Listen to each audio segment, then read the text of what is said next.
നിങ്ങൾക്ക് കൂടുതൽ യേശുവിനെ അറിയാൻ ആഗ്രഹമുണ്ടോ?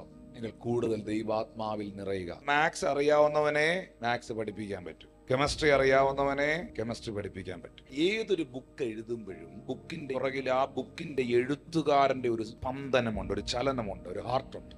ഈ പുസ്തകം എഴുതിയത് ദൈവത്തിന്റെ പരിശുദ്ധാത്മാവാണ്. മാത്സ് അറിയാവുന്നവനെ മാത്സ് പഠിപ്പിക്കാൻ പറ്റൂ എന്ന് പറയുന്ന പോലെ ഈ പുസ്തകം ഏത് സാധാരണക്കാരനും മനസ്സിലാകും. പക്ഷെ ഈ സാധാരണക്കാരന് പരിശുദ്ധാത്മാവ് വേണം. ജെറുസലേമിലെ പെരുന്നാള് കഴിഞ്ഞ് തിരിച്ചു പോകുന്ന എത്യോപ്യയിലെ രാജ്ഞിയും അവിടുത്തെ കാര്യവിചാരകനും മഹാനുമായ മനുഷ്യനും കൂടെ ഇങ്ങനെ പോകുമ്പോൾ ഫിലിപ്പോസിനോട് ദൈവാത്മാ പറഞ്ഞു, നീ ആ തേരിനോട് ചേർന്ന് നടക്കാൻ. അപ്പൊ ഫിലിപ്പോസ് ഇങ്ങനെ തേരിനോട് ചേർന്ന് നടക്കുമ്പോൾ അതിനകത്തിരുന്നോണ്ട് ആരോ യെശയ്യാ പ്രവാചകന്റെ പുസ്തകം വായിക്കുന്നത് ഫിലിപ്പോസിന് മനസ്സിലായി. ഉടനെ ഫിലിപ്പോസ് വെളിയിൽ നിന്നോണ്ട് ഒരു ചോദ്യം ചോദിക്കുന്നുണ്ട്, ഈ വായിക്കുന്നത് വല്ലതും താങ്കൾ ഗ്രഹിക്കുന്നുണ്ടോ? ഉടനെ അകത്ത് നീ വലിയ മനുഷ്യൻ പറയുകയാണ്, ഒരുത്തൻ പൊരുൾ തിരിച്ചു തരാനില്ലായകയാൽ ഞാൻ ഇതെങ്ങനെ ഗ്രഹിക്കും? ദൈവവചനം ഗ്രഹിക്കുവാൻ, മനസ്സിലാക്കുവാൻ പരിശുദ്ധാത്മാവ് എന്ന ബോധം നിന്റെ അകത്ത് വേണം.